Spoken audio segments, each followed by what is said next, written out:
She made it happen. And he doesn't shy away from opinion. And I do enjoy drinking cold beer at ballparks. So if that makes me a baseball fan, then I'm a diehard baseball fan. It's Hacker After Dark on 1010XL. And a very good Monday evening to you, Jacksonville. It is Hacker After Dark, before dark. We're in for Blue all week here on 1010XL and 92.5 FM with JJ LaSelva, the Hacker Ryan Green with you as we embark on a new week, a week that has College World Series. Florida State survives and advances. Florida earlier today survives and advances. We'll certainly spend some time on that. We had an absolutely incredible United States Open over the weekend. Bryson DeChambeau gets it done at Pinehurst number 2, or did Rory McIlroy lose it? Maybe equal measures of both. We have an NBA Finals Game 5 tonight. Was Game 4 just a blip on the radar for the Boston Celtics, or could there be problems with Boston closing out this series? I'm not sure how many games you lose by 40 and don't think there are at least some problems. The Celtics lead 3-1. They can win the title tonight in Game 5 at the TD Garden. We'll certainly spend some time on that as well, and we're never going to go too far away from the world of football. In fact, all week long, we've done so much on the Jaguars, and we will continue with that. Don't get me wrong. In fact, JP Shadrick, Jaguars.com and Jaguars Radio will join us in less than 20 minutes here on Hacker After Dark. But we spent so much time on the NFL over the last couple of weeks with minicamp and the Trevor contract and everything that's gone on. You all of a sudden look at that sports calendar. We're inside of a month until media days, and we're just over 2 months away from the start of the college football season. Remember, Florida State, they're the first team out of the gate Saturday, August the 24th, in that football hotbed known as Dublin, Ireland, as they take on Georgia Tech. So every night this week on Hacker After Dark, we're going to talk Florida, Florida State, Georgia, Miami, and more. That kicks off tonight with Andrew Ivins. He is one of their national recruiting coordinators for 247sports.com. He's actually out at the Elite 11 camp right now in Oregon, taking that in, but he did make some time for us, as we'll talk Billy Napier, we'll talk Mike Norvell, Mario Cristobal, and more with Andrew Ivins of 247sports.com. He comes up towards the top of the 7 o'clock hour. But as always, we are glad you are with us here on Hacker After Dark. Every night on HAD, we do kick it off with a big deal of the night, and JJ LaSelva. Let's do that right now. Time now for the big deal of the night. What's the big deal? What is the big deal? No big deal. It is a big deal. On Hacker After Dark. One thing was very apparent Thursday when Trevor signed his contract. Certainly was more apparent on Friday with the reaction and the overreaction that we saw this weekend. And it's something that I'm going to talk about with JP Shadrick of Jaguars.com. We're going to have Steve Palazzolo of Pro Football Focus on later in the week. I'm going to have the boys from Spot Track on to break down the Trevor contract. We're going to do a lot on the NFL, and quite honestly, I'm probably going to ask every one of them this question. When did Trevor Lawrence become such a polarizing figure? There doesn't seem to be a lot of gray area with Trevor Lawrence. You either ridicule him for being a bust and not worth the number 1 pick and overrated and this, that, and the other, or you take a hard line in the sand and you defend Trevor Lawrence like so many of us do here in Jacksonville, and quite frankly, like more people nationally did over the last couple of days, which somewhat surprised me.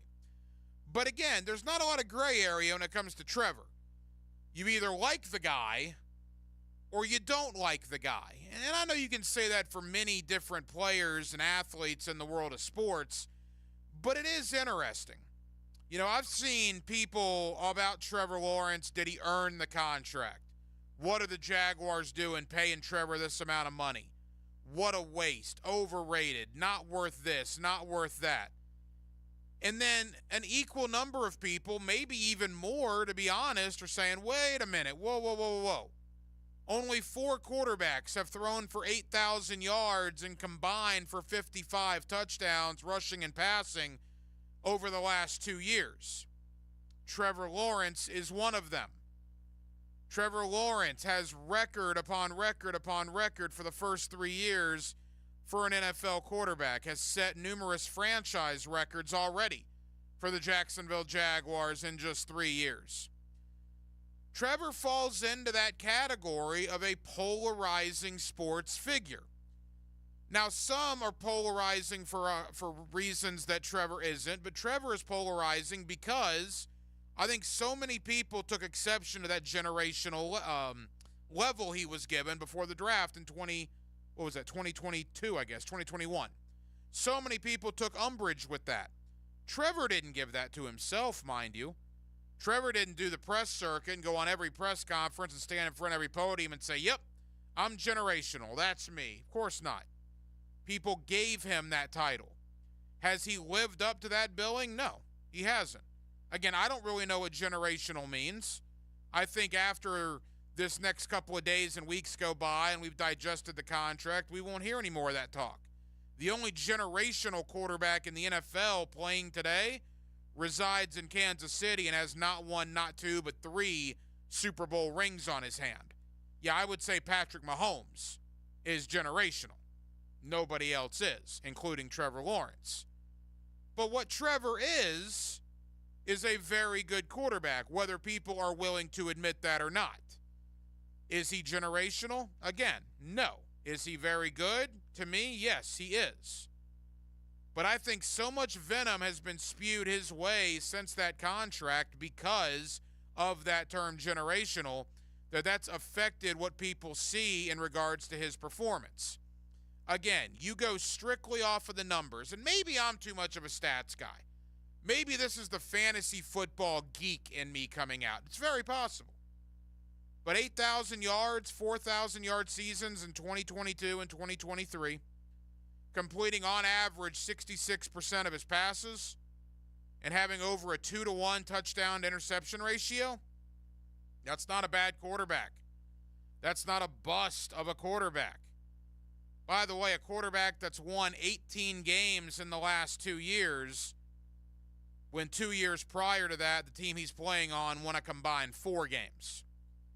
But now the pressure is on. With that money, with that contract, with that exposure, people are going to be watching Trevor Lawrence a lot more. He's going to be on the minds of people wanting to live up to that contract. That, to me, will be a good thing for the perception of Trevor around the league, because I do feel now you have a lot of people that don't watch the Jaguars and simply go to the box score. And they'll see Trevor was 20 of 31 for 228 yards, 2 touchdowns, and 1 pick, and they'll say, whatever. But when you have a 50-yard touchdown dropped, a 30-yard slant route bounce off a receiver's hands, it gets intercepted, stats in that situation don't tell the whole story. The box score in that situation doesn't tell the whole story. And I think now that Trevor got that money, now that Trevor is going to be more exposed to people watching him because of that contract that he signed last week, you're not going to have near the people just simply looking at the box score and critiquing Trevor off of that. You're going to have more eyes on Trevor Lawrence. Trevor's got 2 primetime games nationally this year. He's got 2 more games in London where he'll be the only game on. There will be a lot more focus on Trevor Lawrence. And as we all know, the Jacksonville Jaguars will only go as far as Trevor Lawrence will take them. But again, a polarizing figure, Trevor Lawrence. And what I think was interesting and quite frankly a little bit surprising was, he got some ridicule on Friday and he got some ridicule over the weekend for that contract. The team did as well. But quite frankly, I was a little bit surprised in a positive way that more people on a national basis defended Trevor and defended that contract. To me, that was nice to see. We'll get JP Shadrick's thoughts on it coming up, Jaguars.com and Jaguars Radio. He joins us in less than 10 minutes. Couple of pieces of business to take care of. Earlier today in Omaha, the Florida Gators defeat North Carolina State in an elimination game 5-4. Florida now advances to play on tomorrow night. They will play the loser of the game this evening between Texas A&M and Kentucky. Florida's a resilient ball club, man. Remember, they were in the losers bracket in the Stillwater Regional. They had to win 3 in a row just to get out of Stillwater, and they did.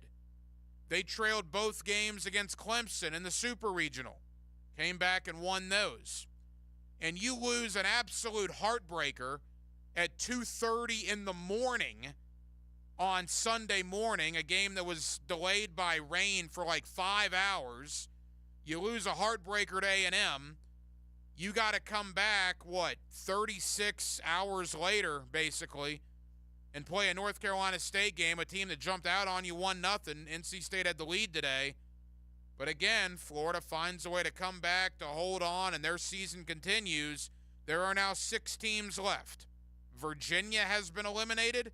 North Carolina State has been eliminated. Now, it's still going to be a tough putt for both Florida State and Florida. They're going to have to win 5 more games to win the national championship. They're going to have to win 3 just to get to the championship round because both are in the losers bracket. But Florida State staved off elimination yesterday, knocking off Virginia. They play North Carolina tomorrow in another elimination game. And as we said, Florida staves off elimination today, knocking off NC State. The Gators tomorrow night, an elimination game again against the loser of tonight's game, Kentucky and Texas A&M. Nice little doubleheader for you college baseball fans tomorrow. Seminoles at 2 o'clock, Florida at 7 o'clock. Both teams in win or go home scenarios. And we will certainly talk much more about those games as we get closer to that. But a nice Tuesday for you college baseball fans tomorrow. United States Open briefly yesterday. By no means am I going to be confused for a diehard golf fan. I am casual at best, but when it comes to the majors and certainly comes to the players, I'm pretty locked in. And yesterday was reality TV at its finest. Between Bryson DeChambeau, obviously Rory McIlroy, 2 of the best in the sport. Patrick Cantlay as well was hanging around until the very end. Did Bryson win it? Did Rory lose it? And how bad a look is it that Rory did not meet with the media? If you saw the video, Rory became a meme last night on social media, watching in the players' lounge when Bryson made that putt on 18. And then he got his bag, he got into his car, and he left. Turned down every interview, turned down every press conference. More on that in a moment. JJ, you're a big golf fan. Yesterday was a lot of fun. What does it say about Bryson DeChambeau winning his 2nd U.S. Open in less than 5 years? Well, he's been hot. He's top 5, top 10 in every single major this year. We just don't really see him here, unfortunately. So we don't know where he would have finished with the Players, the other big tournament of the year so far. But yeah, I wasn't shocked that he was up there. I was surprised he won, though, especially down the stretch. Rory looked like he had just everything going. Bryson couldn't find a fairway all day yesterday.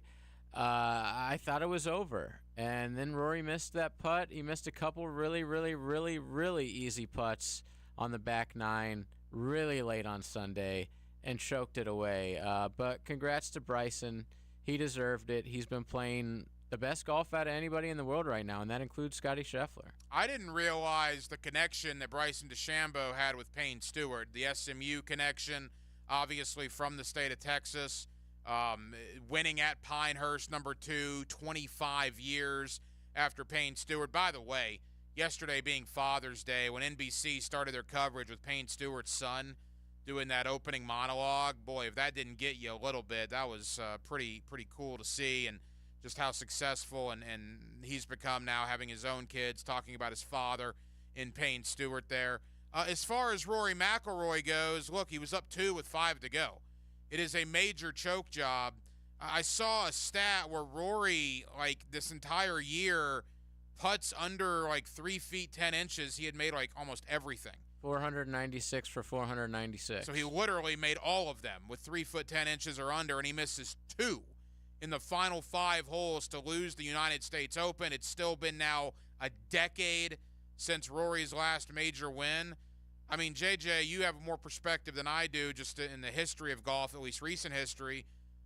How big a choke job for a major? I mean, it's not John Vanderbilt, this is obviously. Up there. No, because he had a bigger lead.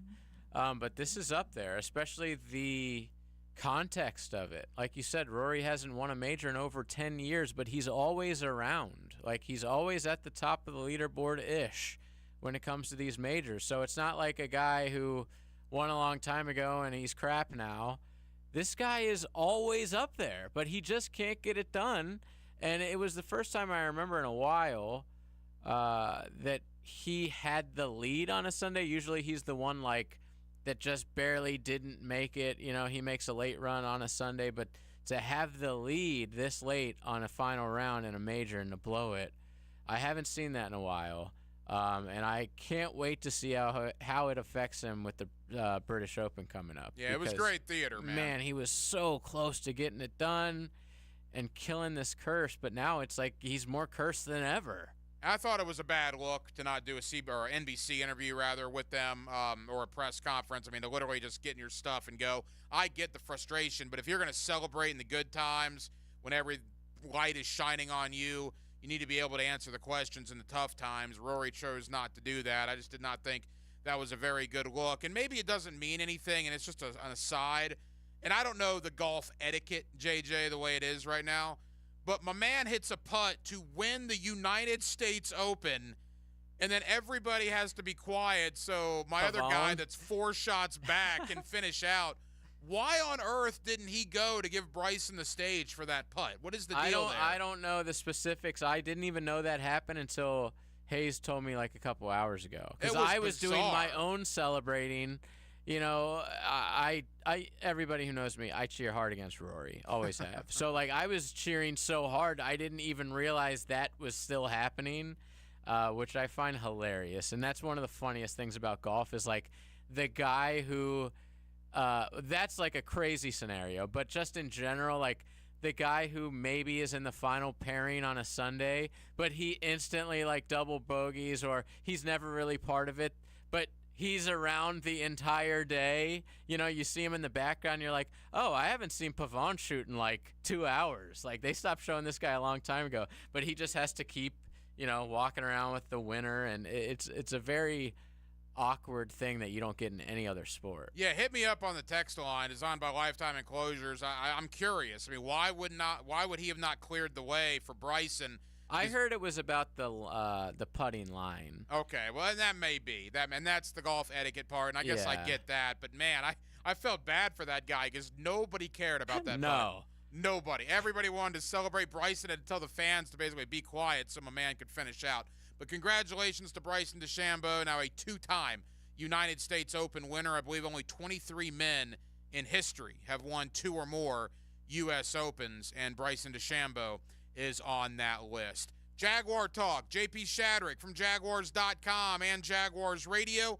Let's react to the Trevor Lawrence contract. Let's put a bow on the offseason that was and look ahead to training camp, which starts in just about a month's time. With JJ LaSelva, the hacker Ryan Green with you, a Monday night edition of Hacker After Dark, Before Dark. We're in for Baloo all week here on 1010XL and 92.5 FM. Dan Hicken. It's all mine. It's all me. Jeff Prosser. You can't keep me cooped up in here, okay? Together they are The Drill. This is the stuff that legends are made of. Weekday mornings on 1010XL. This is for close friends only. Hey, I'm a friend. Former Jaguars corner and first-year head football coach at Duval Charter School at Bay Meadows, K-12, Aaron Beasley here. Are you looking for an A-rated K-12 school prioritizing academics, arts, and athletics? Duval Charter School at Bay Meadows offers a rigorous curriculum to develop strong minds with an additional focus on growing good hearts. DCSB has been an A school for 8 years, and our tuition is free. Now enrolling. Apply at baymeadowscharter.org. Hey guys, this is David Garrard, and I want to tell you about Clearwater Irrigation. They put my new sprinkler system in my new home at Jack's Beach, and I couldn't be happier. Oh, hey, John. What's up, Dave? You know what this means. You're going to have to sing. Man, I can't sing. Then you'll fit right in, buddy. Clearwater irrigation. We can't sing a lick, but we sure are good at sprinklers. Hit it, Dave. And drainage, too. ClearwaterJacks.com. Awaken 180 weight loss. Awaken 180 weight loss. That is the program. That is the company that has absolutely changed my life. I've lost 70 pounds going back to February 20th. 70 pounds in less than 4 months. How is that possible? Oh, it's possible with the best weight loss program I've ever been on, and it's not even close. It was time for me to drop a considerable amount of weight. I've done that, and I'm not even close to being finished. Awaken 180. I have a coach I meet with every week. We make a game plan. I listen to her instruction, and the weight is just melting off. If it's that time in your life, like it was for me, to finally do something about your weight, I can't possibly recommend Awaken 180 weight loss enough. 844-346-1800. It's 844-346-1800 or online, awaken180weightloss.com. They're changing lives. I'm one of them. Trust me. Make the call to Awaken 180 weight loss. Guys, feeling deflated in the bedroom? ED, low T, no energy? If your stuff is broken, call 904-STROKEN or 904stroken.com. No shots in the first treatment, now free. Fix your ED at 904stroken.com. Prosser here for Lifetime Enclosures and Lifetime Flooring. With the weather now hot as can be, look ahead and get that backyard ready for fall with a new open air or screened-in enclosure. Maximize the space you have and make it great with Lifetime Enclosures and Lifetime Flooring. They truly are the best in the business. So if you have the space and the idea, give them a call today. Lifetime Enclosures and Lifetime Flooring. Showroom just off Phillips Highway. Tell them Prosser sent you. He used to cover the Jags. Now he's a CBS Sports senior NFL writer. Well, I believe you got everybody's attention. He's Pete Prisco. Friday afternoons on The Frangie Show. Brought to you by Showtime Sports Cards and Collectibles on 1010XL. Jimerson Burr is a full-service, Florida-based commercial law firm that has experience and capabilities to handle any legal issue a business is confronted with. Learn more about what they can do for you at jimersonfirm.com. Now that's what I call high-quality H2O. If you want high-quality water throughout your home, call your local water boy. We install equipment to solve any water problem. WaterBoyJAX.com.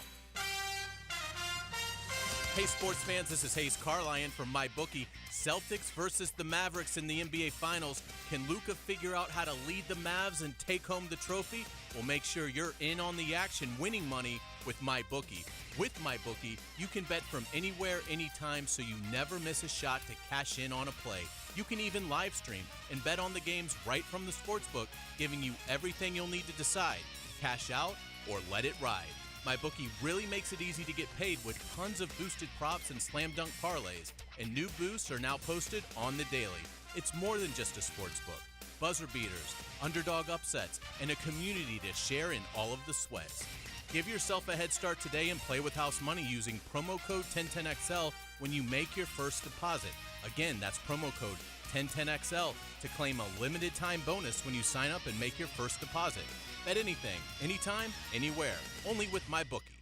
If you're an experienced, skilled plumber or welder that's MedGas certified and you're tired of working for a company that just doesn't treat you right, Local 234 is the place for you. Their pay is the best in the business. You'll walk away with $35.09 an hour in your pocket. With benefits, that's just over $50 an hour. Local 234 has been around since 1901, and that means something. Visit UA234.com to send your resume. Local 234. Make the right connection. 1010XL is presented by Farah & Farah, exclusive injury law firm of the Jacksonville Jaguars. Protecting you and your family. Call 396-5555. Jacksonville. Hacker After Dark on 1010XL. Let's ring up another guest on the All-Pro Roofing phone line. Back here on 1010XL at 92.5 FM in the city of Jacksonville. We are glad you are with us. The Jaguar offseason in the rearview mirror. OTAs are done. Minicamp is done. A little downtime now before the team comes back at the end of July. and we kick off training camp. Let's look back on the offseason that was, including the big finale last week with Trevor Lawrence getting that brand new contract extension. JP Shadrick, Jaguars.com and Jaguars Radio, always kind enough to join us here on 1010XL in Jacksonville. JP, how you doing, man? I'm well, Hacker. Everything's good. The off season's here. Vacation time is upon us, and the final kind of bits of business before that vacation are about to come into play this week, it sounds like. So, yeah, good to be back with you, man. What's up? JP, we haven't discussed things on air since OTAs began, and we'll get to those in a moment. But obviously, first and foremost, the Trevor Lawrence contract last week. Your reaction when the Jaguars locked up their franchise quarterback for an additional 5 years? Well, I mean, yeah, had to get it done, it felt like. I mean, you didn't want to go into next season, his fourth season, with him having to, quote-unquote, prove that he's the franchise guy. If the franchise feels like he's the franchise quarterback, then go ahead and make him that. And, you know, eliminate any speculation or conversation on the contrary, right? So go ahead and get it done. Yes, the money will only go up if you had waited any longer anyway. And it seemed like, in the grand scheme of quarterback deals, a pretty fair one. So I think it's a positive on all fronts. And now for the Jaguars, for the next 7 years, it sets up your salary cap. Everything else can play around that deal with the quarterback. You have that as a baseline now. You know you have to have that money. And you can build everything around that contract. So it sets up the books for a while, and it puts your quarterback at ease. It puts and now it puts all the pressure on him as well. He's got to go back it up and perform and play at the high level that we know he's capable of each and every week. Because you thought there was a lot of focus on his play before. Just wait until he's getting 55 a year. That microscope will be on him at all times moving forward. Well, that was the interesting thing, particularly last Friday and over the weekend. Everybody seemed to have an opinion about Trevor Lawrence. A lot of people nationally went after that contract, and yet everybody here locally, basically, but a fair amount of people nationally, I thought, defended that contract. It seems like Trevor is a very polarizing topic. You're either on one side with him or the other, and there's not a lot of gray area.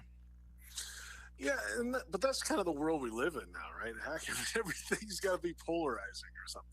I mean, you can make the argument. I could see the argument where some people would say that, okay, maybe he hasn't deserved that contract yet, right? He's won one playoff game, and in that playoff game, he had 4 interceptions, but he won the playoff game.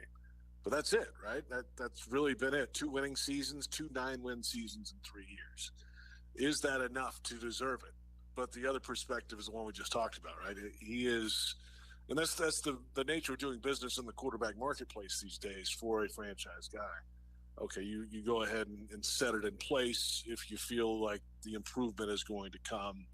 And that's where this organization is right now. And what is the alternative, too? I mean, all of a sudden you can go find another one of these guys? Like, if he's not your guy and you wait and something happens and he's not playing, whatever it is, do you just go find it? They don't grow on trees. Like, you waited, 25 years to have the number 1 overall pick or whatever it was? You're not going to get another one anytime soon, you hope. I don't think anybody here wants to go through that again. So you finally got one in the building. Take advantage of it. JP Shadrick, Jaguars.com and Jaguars Radio here with us on 1010XL. And JP, look, I mean, the bottom line is Trevor Lawrence, there's been some good, there's been some bad. I compliment Trent Baalke for getting out ahead of this, beating Miami to the punch. I know Tua down there is going to want more than Trevor got. It probably would have been vice versa, the other way around. And you combine the Trevor deal with the Josh Allen extension about a month or so ago, boy, a really productive 4 to 6 week period here for Baalke and that management team to get Allen and Lawrence done for the next 5 years. Yeah, I mean, you got your leadership on both sides of the ball locked in, and that's important. The quarterback is obviously the main one. Josh Allen kind of sets the tone in a lot of ways for the defensive side of the football. There are a lot of questions about what this thing's really going to look and feel like. There's a new coordinator and some new faces on the defensive side this year, but you know the one that played well last season and has a couple Pro Bowls under his belt already. That's a cornerstone piece for your organization, and the right kind of mindset, the right kind of guy off the field you want to represent your organization. And that one made a whole lot of sense as well. So, and he said it, he played well at the right time and kind of figured a lot of things out going into last season of how he wanted to approach the preseason and his off-season program and all those things. He wasn't around a lot. It made him focus a little bit more during the season. He said that a few times this off-season, so he continued that this year. Now he's locked in for the long term. So, yeah, having the cornerstone on each side is key, and then you can kind of build around those key pieces. JP, you were out there at every OTA, at every mini camp practice. Admittedly, look, helmets, and sometimes, most of the time, was ball caps and, T-shirts and shorts. I mean, I get it, but it's all we can go on for where we are right now in the calendar. Your thoughts overall on the roster? My word about it's competition. There looks like just a ton of competition, and particularly wide receiver, O-line, D-line. There are going to be some guys that get cut. The Jaguar fans know who they are. The Jaguar fans have watched them play for the Jaguars over the last couple of years, and a numbers game is going to happen, and some of those guys won't be on the final 53-man roster.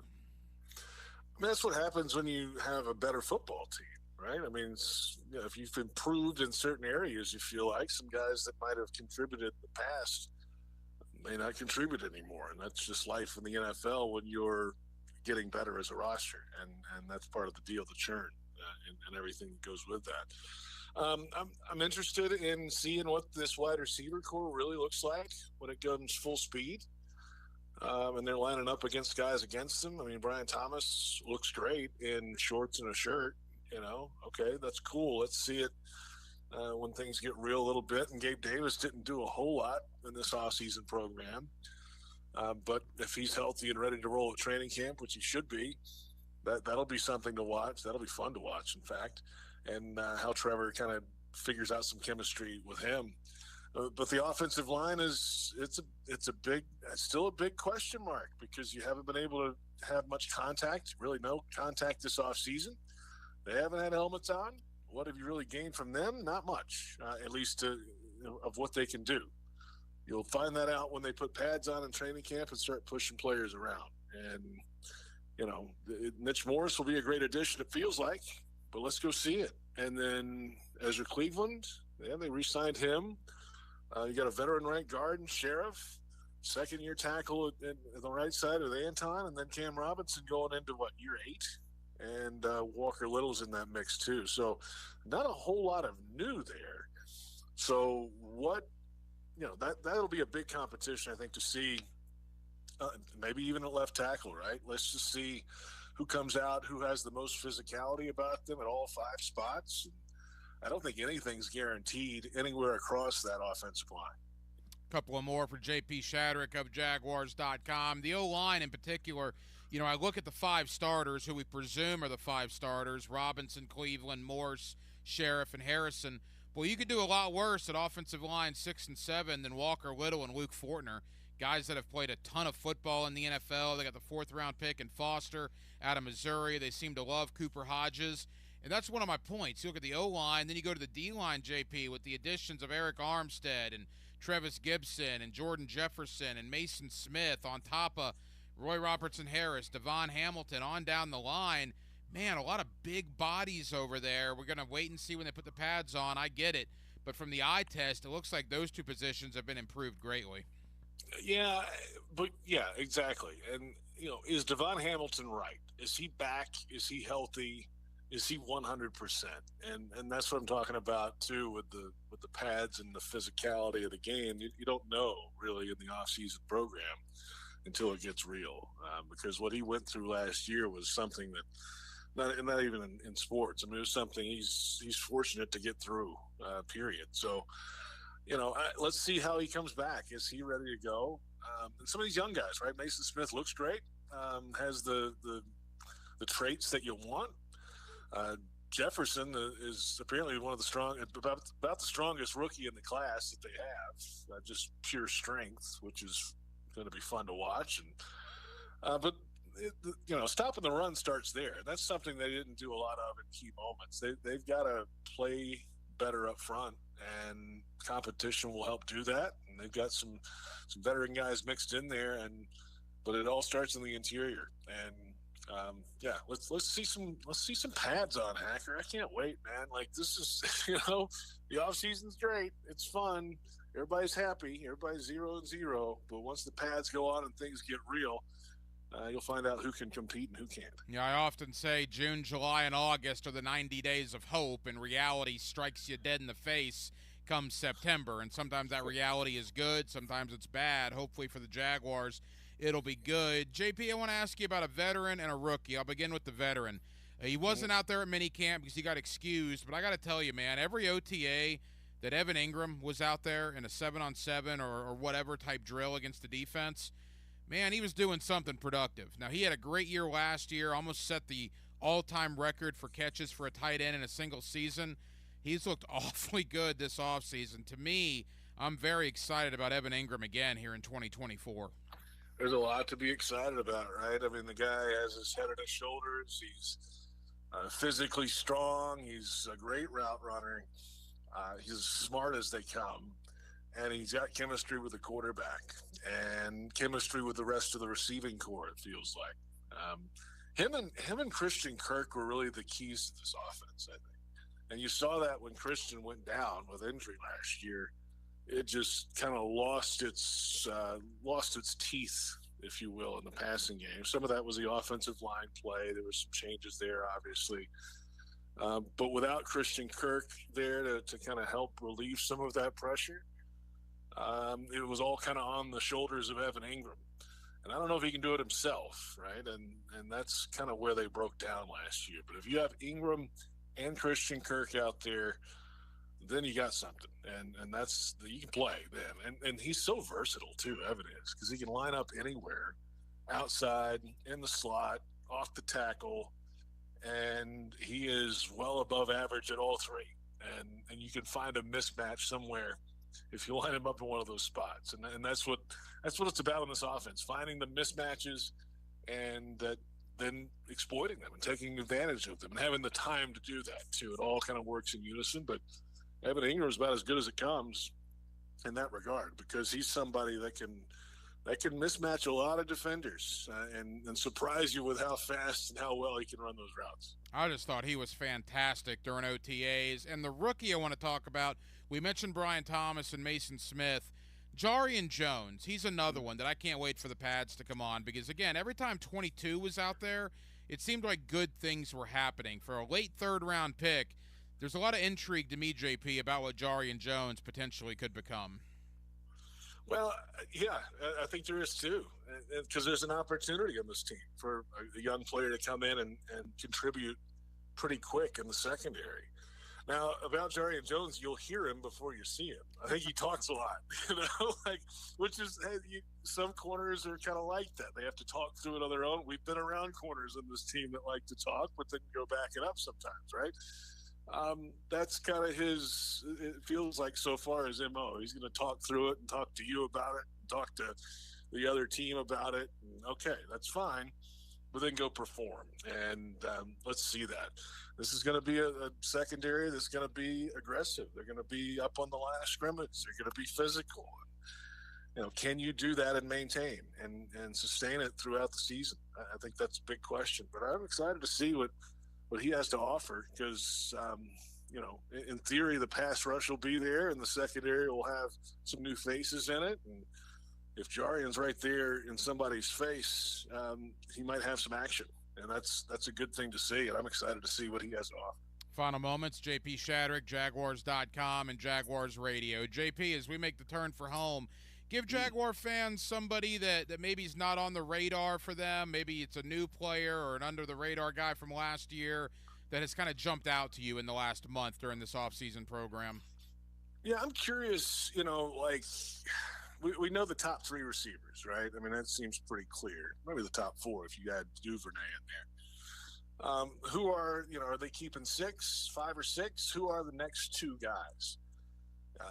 I think that's something to watch. There'll be special teams contributors for the most part, I think that's the hope, at least, because you want your starting 3 or 4 out there, and then if you're going too deep, then that can become a little bit of an issue because that means somebody's probably down. But I mean, Elijah Cooks, they've been working on him for a couple of years. Is he going to step up and really be that next threat? He's got the height, he's got ability, hasn't quite put it all together yet. And then a guy like Tim Jones, who's been here for now, 4 years, 3 years, special teams guy, good player. You know, are those guys ahead of some of the undrafted rookie guys that are trying to make an impact at wide receiver? A guy like Cephas, you know, just to name a name. I mean, that's something to watch in training camp early, because I think that's a position where, I mean, you have to do a number of different things. Yes, you have to know the offense and run a bunch of different routes at different spots of the offense, but you better play some special teams and coverage skills, tackling ability. It all goes into that. I think that's something to watch. Are those guys that are somewhat incumbent at that position locked in? I don't think so. But somebody's going to really have to make a splash in training camp, I think, to overcome those guys who've been around for a couple of years. Yeah, I think wide receiver's interesting. I think corner as well. There are 6 draft picks over the last 3 years that are competing behind Tyson Campbell and Ronald Darby, with Prince and Jones, Eric Hallett and Braswell, and then if you go back to Monteric Brown and Gregory Jr., which of those young guys will emerge behind Tyson Campbell and Ronald Darby? JP Shadrick, Jaguars.com and Jaguars Radio. JP, I know it's a little downtime for you guys before you really crank it up. I believe July 23rd, if memory serves, is when the guys start coming in for training camp. What does the schedule there at .com and Jaguars Radio look like once training camp gets underway? Oh, yeah, once it gets – I was going to say, right now there ain't nothing. But once it gets underway, we're going to have daily coverage of training camp, of course, on the team website. Our morning program, Jags AM, will be around most days. And then the radio shows begin, I think, the second week of training camp. And then we're back in it. So we've got a lot in store coming up this training camp. But this is the next month or so, some vacation time, a little planning for some of the shows later in July and August. But, we're ready, man. I don't know. Ready's a little too strong. Give me another couple more weeks and I'll be ready. I think we're getting to that point. Yeah, I got one more vacation planned, and then that's basically it. I know you do as well. Enjoy a little R&R over the next month. JP, we'll see you out there at training camp in a couple of weeks. All right, Hacker, have a good one, man. There's a new one-stop shop for all things Jags. Subscribe to the 1010XL Jaguars YouTube channel.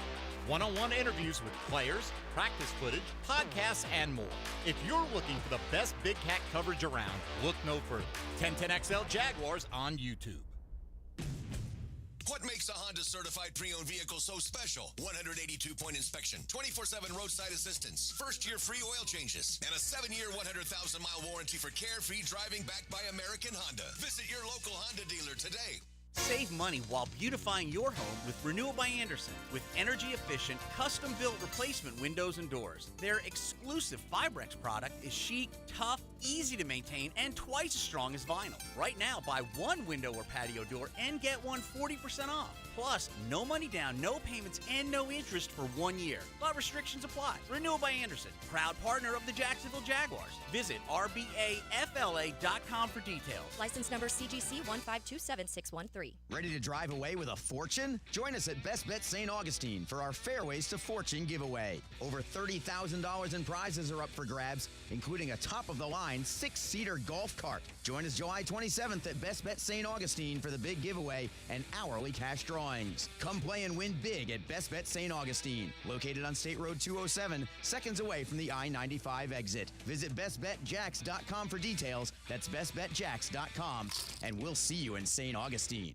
This is Dr. George Bari, inviting you to look online at BariOrthopedics.com for the latest in medical advancements when it comes to getting you back to full joint health. After studying under Dr. James Andrews, I know proper diagnosis is the first key to treatment, and educating the patient is the fastest path to recovery. Whether it's chronic back pain, nagging arthritis, or necessary joint replacement, we're here to serve you in the best possible way. We are Bari Orthopedics, and online at BariOrthopedics.com.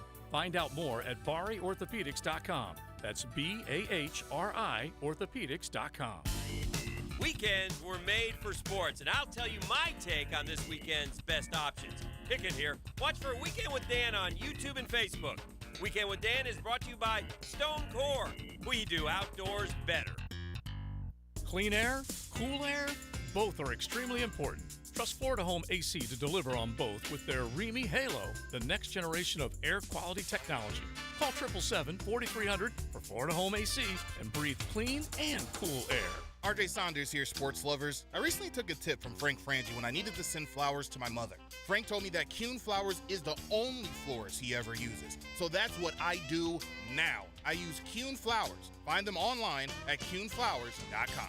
I-9 Sports is fired up for their summer flag football tournament series, so make sure your team is part of the action. It's all happening in June and July at Duval Charter School at Bay Meadows at their brand new turf facility. Register as a team and join the fun at i9sports.com. I'm here with Clayton Bromberg of Underwoods. Clayton, you have told us about the importance of cutting a diamond properly and about color and weight. But how do you judge the clarity of a diamond? Frank, that's a good question that has a very specific answer. Diamonds are graded at 10-power magnification using a binocular microscope. But when you're shopping for diamonds, a lot of times a sales clerk will just hand you a magnifying glass called a jeweler's loupe and have you look into the diamond. While an expert knows how to do this, it's kind of tough on a novice because they don't know how to create the same dark field illumination that a binocular microscope gives. As a result, the customer may or may not be able to see anything. That's why at Underwoods we set the clarity grade of a diamond with a binocular microscope.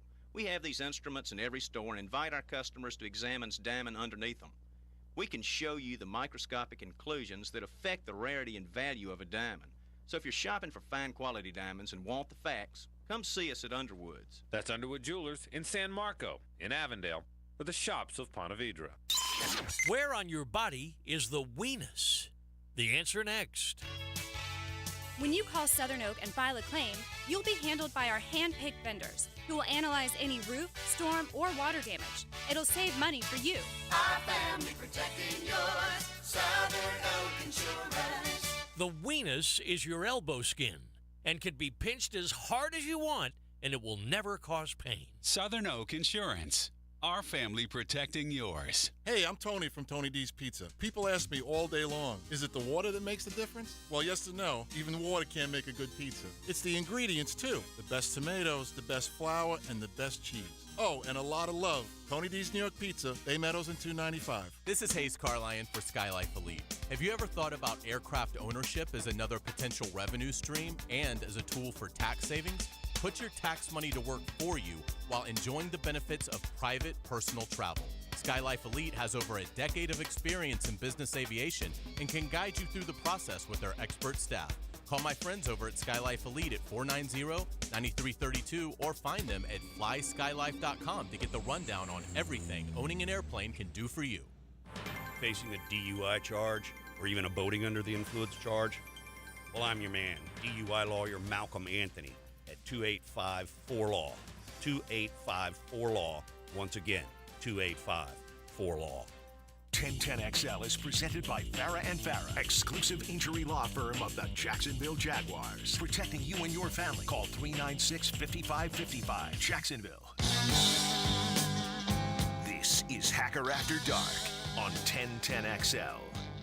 Yes, it is. In for Blue all week as he enjoys a little vacay. 1010XL 92.5 FM. You know, you never really are aware of things that you might learn during a break here at 1010XL and 92.5 FM. But as I was listening to our wonderful sponsors there, I heard Jack O'Brien talk about the weenus, and that got my attention. And I didn't realize this, but he said in that commercial there that that's part of your elbow skin, and you can pinch it as hard as you want, and it'll never cause pain. And, JJ, I've never in my life tried to just pinch my elbow as hard as I possibly could, but because I listened to that, I'm doing it now, and I'll be a son of a gun. As you can squeeze it as hard as you want, that thing's not going to hurt. Listen, whenever Jacko's weenus comes up, it gets my attention. There's no question about it, and that's kind of what got me listening to it in the first place. We used to do that when we were kids. Just squeeze that bad boy as hard as you can. You can't feel it. Stab it. I dare you. Huh. I don't know if I'd encourage people to do that, but when you get home, if you're driving or if you're listening to us or streaming there at the MyBookie digital platform here on 1010XL, feel free right now. Let's share a moment together and just take your elbow skin and squeeze your weenus, which I guess is part of your elbow skin, as hard as you want, and it's just simply not going to hurt. That's amazing. God's crazy, man. Well, he's a funny guy. Look, I'm 40 years old. I think I knew everything, but I didn't know that you could squeeze your elbow as hard as you wanted, and it doesn't hurt. You learn something new every day. I guess that's true here at 1010XL and at 92.5 FM. We learned last night that Florida State is going to be somebody to be reckoned with in the College World Series. They eliminated Virginia. They move on to play North Carolina tomorrow in an elimination game. We learned earlier today that Florida is going to be somebody to be reckoned with. They knocked out North Carolina State earlier this afternoon. They move on to play tomorrow night against the loser of Texas A&M and Kentucky. So you got a nice little college baseball doubleheader tomorrow. Win or go home scenarios. Florida State at 2 o'clock first pitch against North Carolina. Florida, a to-be-determined opponent, at 7 o'clock tomorrow night. So that'll be fun. Of course, we'll have the Gator game here on 1010XL, and we'll talk more about it as we get closer there in Omaha, Nebraska. Speaking of college athletics, again, we've spent so much time on the Jaguars, and with good reason. I mean, OTAs and mini camp and the Trevor contract and back to the Josh Allen contract. There's been a ton to get into with the Jacksonville Jaguars, and we will certainly continue that conversation this week. But when you start looking at the calendar, man, SEC Media Days is inside of a month from now in Dallas. How about that? The SEC Media Days in Dallas, obviously with the arrival of Texas and Oklahoma. You got the first college football Saturday, Florida State, Georgia Tech, just over 2 months away, officially 68 days. But who's counting? Saturday, August the 24th, the Noles and the Yellow Jackets over there in Dublin, Ireland, in what will be the biggest college football season we've ever seen. That's not me making a bold statement or a proclamation of my opinion. No, that's a fact. It is going to be the biggest college football season we've ever seen. A 12-team playoff for the first time ever. The longest college football season we've ever seen. The season will kick off on August the 24th. A national champion will not be crowned until January 20th. So you're talking basically 5 months of college football, realignment all over the place. Of course, USC, UCLA, Washington, and Oregon now in the Big Ten. We know Texas and Oklahoma.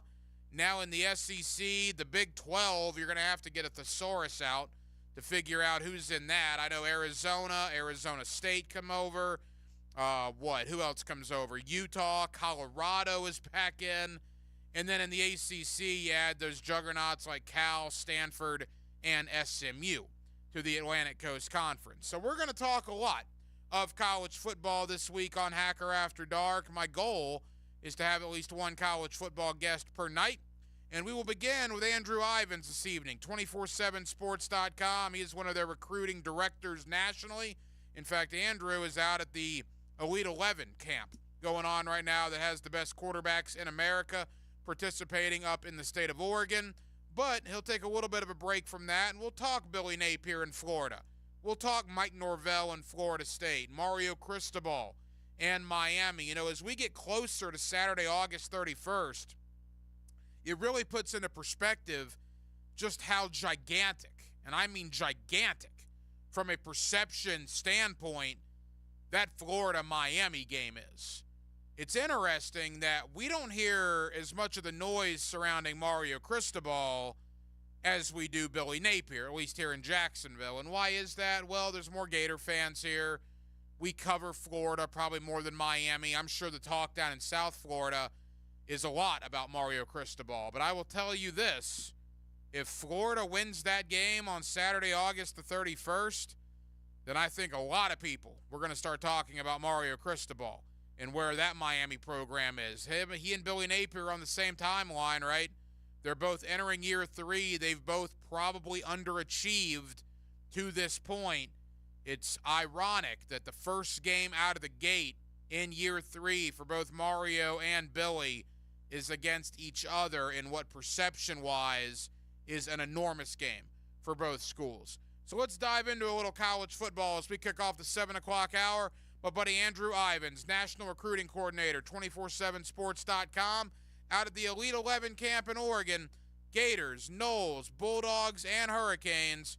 We're talking about them next with you here on Hacker After Dark on a Monday on 1010XL and 92.5 FM. Give them 2 hours and they'll give you 3 unique takes on the sports stories of the day. We love discussions. Josie, Matt, and Leon are XL Prime Time. And may the best man win. 2 to 4 weekdays. Long story. On 1010XL. Now you can watch 1010XL shows all day on X, Facebook, and YouTube. Brought to you by MyBookie. Experience Vegas from the comfort of your phone anytime, anywhere. Sign up today. Use promo code 1010XL. Here's Linda Beaver. Summer starts now at Beaver Toyota and Beaver Chevrolet with our summer sale. It's not sink or swim. We have vehicles for every budget and every need, starting as low as $79.99, and you won't get burnt. We offer 20-year 200,000-mile protection on new and 7-year 100,000-mile protection on used. Plus, we can really cool things off with our 30-day exchange policy. Start the summer off the way you deserve it with our summer sale at Beaver Toyota in St. Augustine or Beaver Chevrolet in Jacksonville.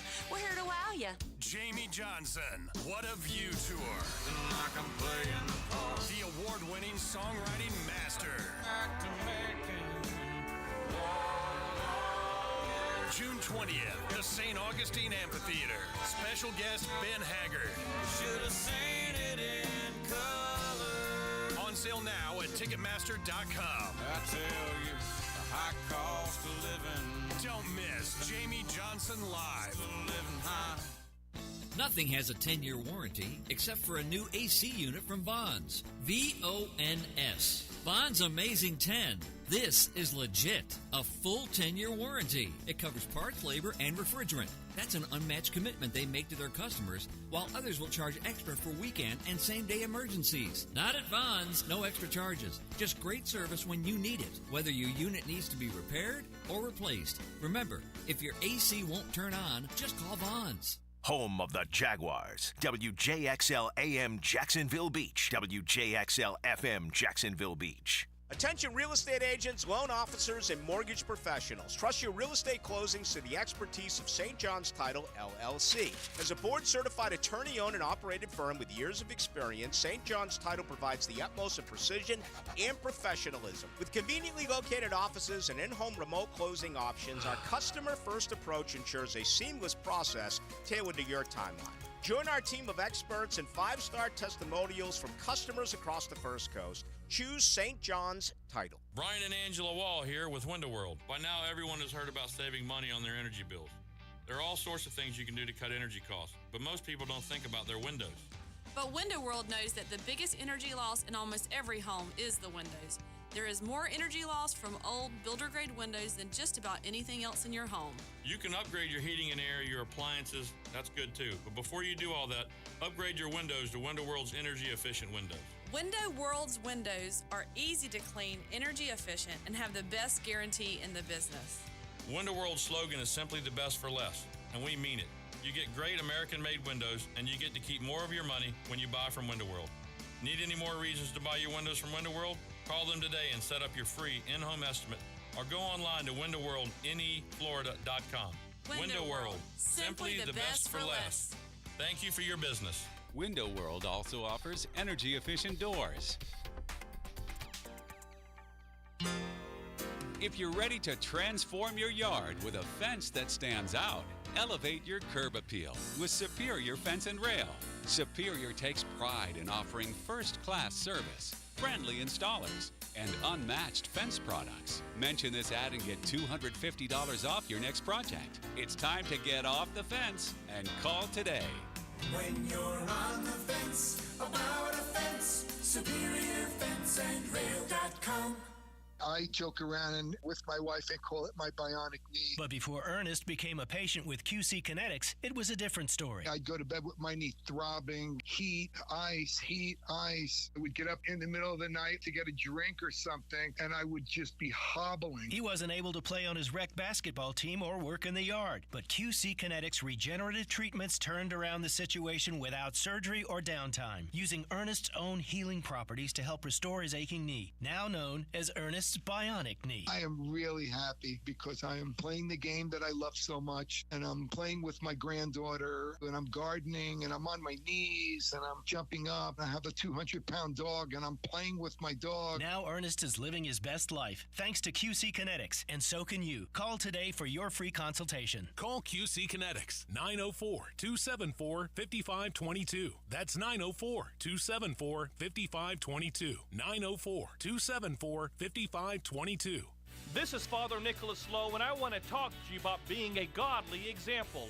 Every day, we're setting an example in our words and actions. And many times, we can act one way in one setting and then totally different in another setting. My encouragement for you is to not send out mixed messages. God is depending on you to set the example in people's lives. You don't know, but you may be the only Bible that someone ever sees today. For more inspiration, log on to stjohnthedivine.com. Your Jaguars game day, your way. Whether you want to see a division rival like the Titans, an NFC North opponent like the Packers, or a mix, deciding on your favorite matchups has never been easier with Bundle at the Bank. Touchdown, Travis Etienne! Get tickets to 3 or more games starting at just $58 per game. It's as easy as pick, pay, and play. But seats are selling fast, so visit Jaguars.com/tickets or call 904-633-2000. She posted about us just now. Celebrities can't get enough of Biana's bespoke skincare line. She has 147 million followers. How do we monetize? She needs a social media associate to help her with the hype. We should repost this. Do we need a hashtag? Indeed can help her hire great people fast. I need Indeed. Indeed you do. You can schedule and conduct virtual interviews all from your employer dashboard. Visit Indeed.com/credit and get $75 towards your first sponsored job. Terms and conditions apply. 1010XL is presented by Farah & Farah, exclusive injury law firm of the Jacksonville Jaguars. Protecting you and your family. Call 396-5555. Jacksonville. Let's ring up another guest on the All-Pro Roofing phone line. Back here on 1010XL and 92.5 FM in the city of Jacksonville, we are glad you are with us. Boy, the middle part of June has arrived, and we've been so focused on Jaguar minicamp, the College World Series. There's obviously a ton going on. You look on the calendar, and we're a month away from media days. We're, 2.5 months away from the college football season kicking off. And, of course, Florida State's the first game right out of the gate over there in Dublin, Ireland against Georgia Tech. So we're going to spend a lot of time this week focusing on the college gridiron. And with that, let me welcome in Andrew Ivins of 247sports.com. He's always kind enough to join us here on 1010XL in Jacksonville. Andrew, it's been a little while, man. Hope you're doing well.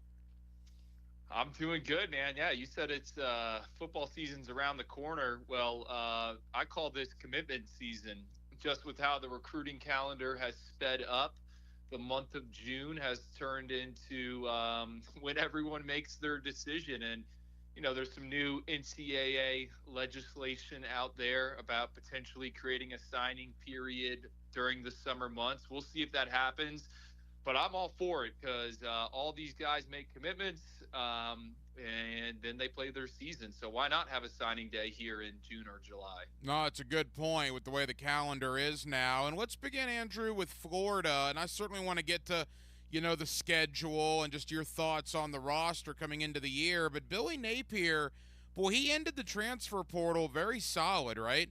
They get that big-time wide receiver from Arizona State. They get Kermani McClain. They get a 5-star lineman from Southern Cal. For all the grief that Napier has gotten about the transfer portal in the past, I thought this offseason was clearly his best one in the portal. I would have to agree, and I think you need to kind of credit Billy Napier for sticking to his plan in terms of tearing the program down to its studs and building it up through the high school ranks. I know the 2023 season didn't go how many Florida fans wanted, but when you look towards 2024, and it's certainly a difficult schedule, one of the hardest ones in America, but to me, a guy that evaluates talent, that's familiar with a lot of these names, I like the two deep. It gets me excited with some of those younger guys, specifically on the defensive side of the ball. So I don't think Billy has got enough credit just for bringing in an influx of talent through the high school ranks and guys with developmental upside. Now, I think this year the pressure is certainly on for him to win. And he dipped his toe a little bit more into the transfer portal, which I've been critical of him about. You look at some of these other schools, not only around the country, but in state, Florida State with Mike Norvell, Mario Cristobal in Miami. I mean, those guys are as active as anyone when it comes to getting the veterans or the 1 or 2 year mercenaries, guys that can play right away. Florida's kind of shied away from that. But this year, you look at the transfer class, and there's some guys that could potentially make an impact here in 2024. Andrew Ivins, 247sports.com, here with us on 1010XL in Jacksonville. You know, you look at this Gator roster, Andrew, you mentioned the two deep. I think it's Billy's best roster. Now, the problem is the schedule is brutal. We know after the cocktail party, I mean, it's ridiculous with Texas, LSU, Ole Miss, Florida State. So they're going to have to get some wins prior to the cocktail party, and they begin with Miami. That is just a gigantic game for both Cristobal and Napier. A&M comes to the Swamp. I think that's a huge game for Florida. You know, UCF comes to the Swamp, and so does Kentucky. Those four games right there, to me, Andrew, are going to tell the Gator story. Miami, A&M, UCF, Kentucky, all in Gainesville. Florida, to me, has to get at least three of those. Would you agree with that? I do, and I think really, I mean, the game everyone should circle, and, you know, let's start hyping this thing up right now. August 31st, Miami versus Florida. It's two programs and two head coaches that desperately need a win, and it feels like a few years ago when these two programs squared off in Orlando. Dan Mullen versus Manny Diaz. It was a tight game. I wouldn't be surprised if it's kind of the same thing. Week one, a lot of nerves. I wouldn't anticipate a ton of points. I think those guys, we know what both head coaches want to do. They want to run the football. But, man, if Florida wins that game, it's going to shoot a ton of life into the program. I think right now when you look at their recruiting efforts in the 2025 cycle, I mean, they keep getting blue chip talent on campus, not only for official visits, but guys just checking it out. And I think a lot of those kids are kind of in wait and see mode. So if Florida is able to start things off 1-0, pick up a few more wins, I think that's only going to help them put the class together. And last cycle on the trail, Florida had a really good recruiting class. At one point, it was ranked number 3 in the country. I think 2 months before the early signing period, the losses piled up. There were a number of notable defections, and Billy and his staff had to move from plan A to plan B at certain positions. So, yeah, you bring up those other games. To me, the one that really just sticks out is that Miami game. And Miami's breaking in, you know, not a lot of new pieces as well, starting with that quarterback, Cam Ward. So I think it's going to be a tight battle, and I can't wait. I don't think it's being talked about enough. Yeah, the pressure's on for both coaches, and we'll get to the Miami side of it in a moment. Quickly, Andrew, everybody's talking about DJ Lagway, and we'll see how Florida uses him. I mean, make no mistake about it. This is Graham Mertz's team. I'm sure they'll have some packages for Lagway. But freshmen that are going to get on the field considerably more than Lagway in 2024, give Gator fans maybe one or two guys to keep their eye on that you believe could make an impact as a true freshman.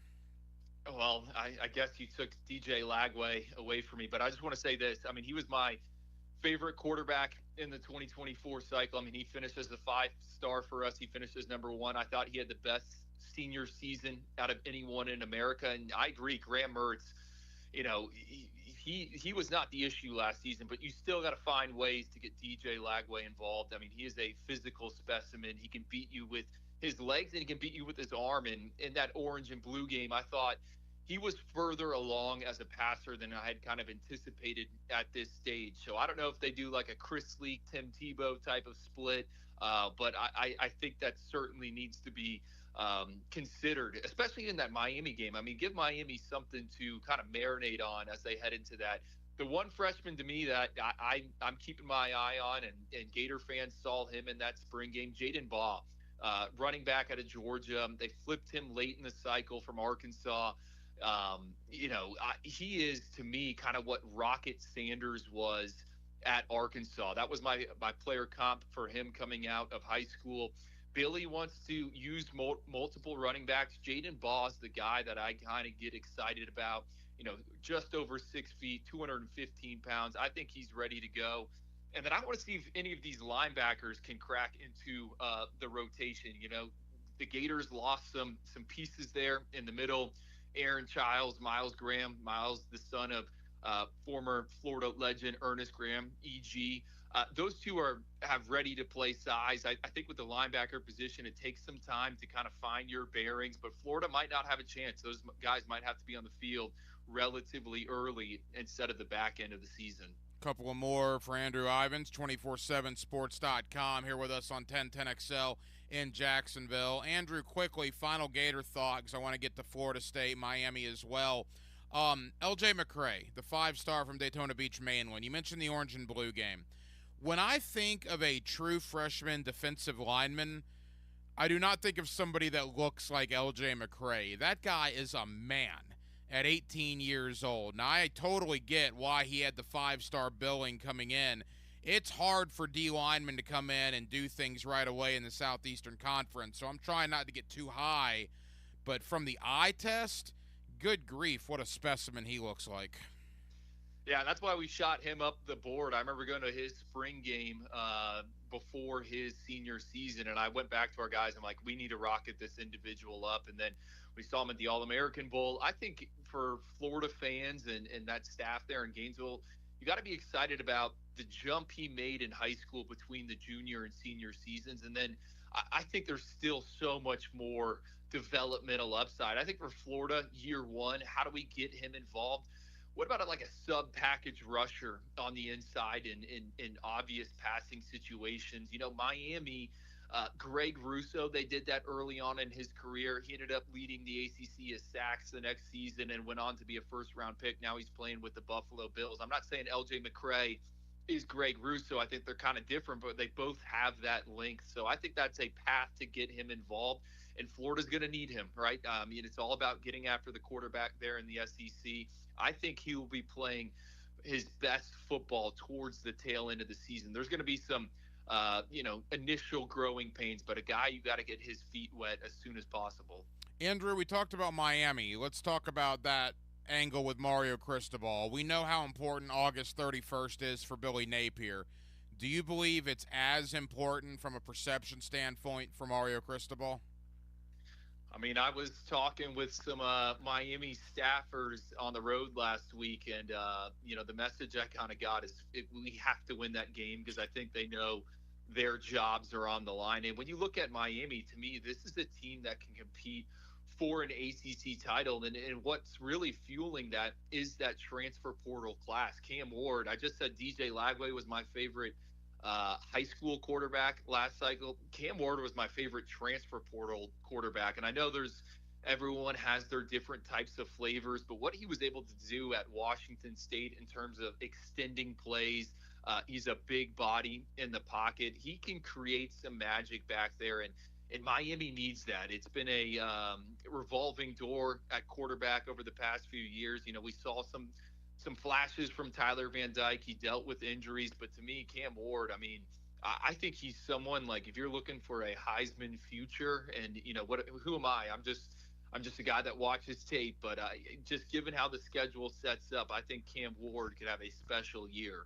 Final moments, Andrew Ivins, 247sports.com. Florida State, the great year last year, the robbery at the end. Look, I'm never going to make any bones about it. There was a time, Andrew, before I became an objective broadcast journalist, of course, that I might have worn orange and blue goggles. But even I knew last year that Florida State should have been in that playoff, and the fact that they weren't, to me, is still ridiculous 6 months later. Having said that, they lost a lot of guys. There's a lot of Seminoles now that are going to be playing on Sundays that were there last year.